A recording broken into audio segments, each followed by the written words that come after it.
Hello and welcome from Budapest. This is Hungary Reports from Public Media M1, bringing you the latest news from Hungary and the Carpathian Basin in English.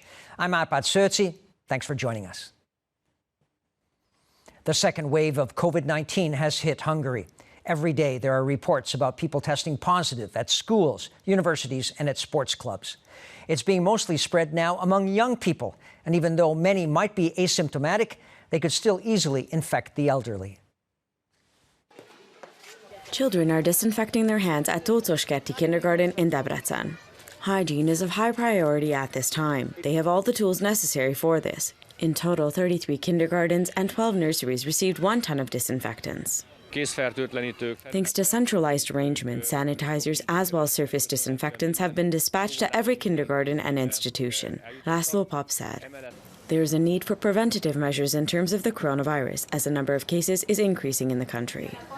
10 players of the OSC water polo team, 12 students at the University of Public Service, as well as students from the Budapest Business School are sick with the coronavirus. The virus is mainly spreading now among young people.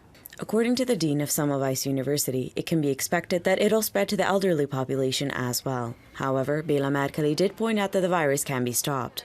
If everyone in the world would abide by the rules and wear a mask and use hand sanitizer for a month, then the COVID-19 pandemic would disappear from the earth. I know this is not so easy, but we Hungarians can do our part and contain the virus so that schools, universities and factories don't need to be shut down, Béla Merkeli said. The Ministry of Human Resources thanked ambulance services. According to Kásler, the National Ambulance Service as well as the Hungarian healthcare system have been the subject of unfounded attacks recently. The heroic and courageous work you've all done in recent months has refuted the accusations. Thanks to your combined efforts, the first period of the epidemic was successfully halted during the first half of the year, Miklós Kásler said. Ambulance staff are the first to encounter those who have acquired the coronavirus, as well as those suspected of having it. They conduct tests as well, having done several 100,000 so far. Retail sales in July in Hungary were a success, increasing almost 0.5% over the same period last year. Sales had plummeted when the first wave of coronavirus hit the country, but after restrictions were lifted, people started flocking back to the stores. According to experts, investments and household consumption will mainly contribute to this year's economic growth. After the unprecedented spring recession, domestic consumption is getting back on its feet, which the numbers also prove. In July, sales at department stores and shops, even if just moderately, started to increase. In fact, the Statistical Office recorded growth in the previous month as well. According to an evaluation by the Ministry of Innovation and Technology, retail trade has bounced back from its historic low point witnessed during the state of emergency in the spring. Among other things, this was enabled by those government regulations which help preserve jobs and help create new jobs, the state secretary said. An analyst told this network that besides the growing employment rate, he also finds it important to raise wages, as that has a direct effect in sales at supermarkets and shops. This increases household consumption, which then enables economic growth. Meanwhile, it's also very important what people consume, since if they purchase imported goods, that boosts the economy less than if they had bought domestic products and services instead, the lead analyst explained. Household consumption accounts for 60% of the gross national product. This means that if it increases this year, the overall economic fallback might become less than expected.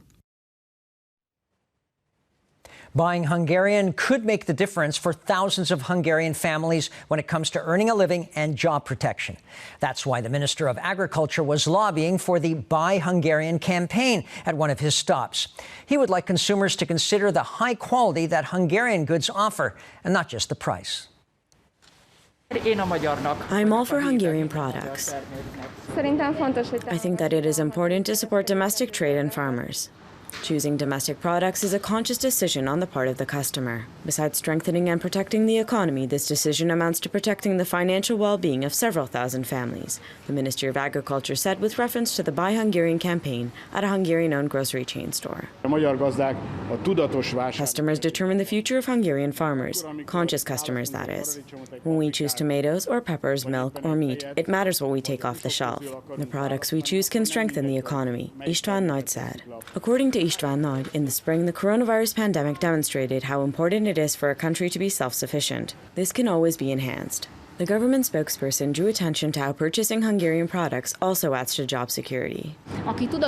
Those who consciously choose domestic products not only help with this, but they can also be sure that they are buying quality, safe products. Here in Hungary, food safety regulations are also strict, even by European standards, Alexandra Szentkirály said. The campaign also draws attention to how Hungarian products aren't only fresher, but also oftentimes much tastier. Moreover, their environmental impact is lower than that of imported products.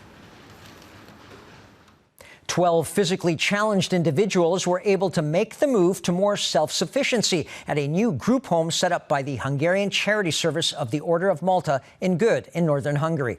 The charity would like to expand the program and perhaps have another 6 or 7 similar homes in operation in the future. And they can count on government support.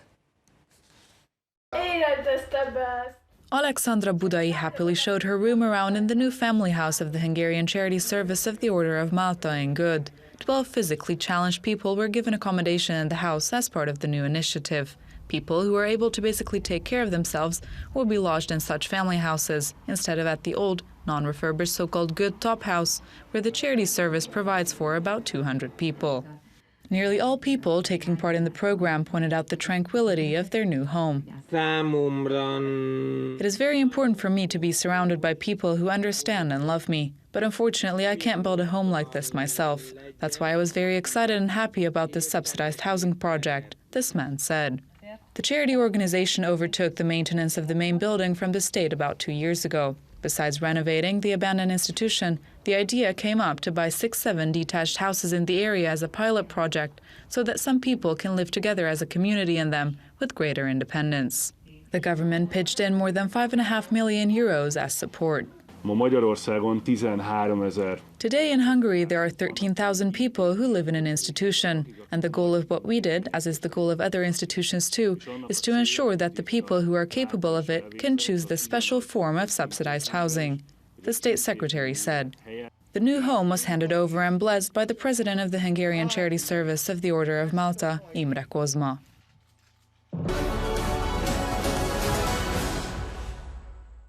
Wednesday saw 301 people test positive for COVID-19 in Hungary, and one elderly person died from the virus.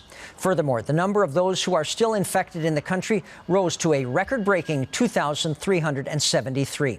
100 of them are being currently treated in a hospital, 7 of them on respirators. The second wave of COVID-19 in Hungary has also forced authorities to restrict travel to the country. That's what the Foreign Affairs and Trade Minister said. Péter Szijjártó believes that border controls will continue for a month and that the Hungarian government will decide at the end of September whether they should be further implemented.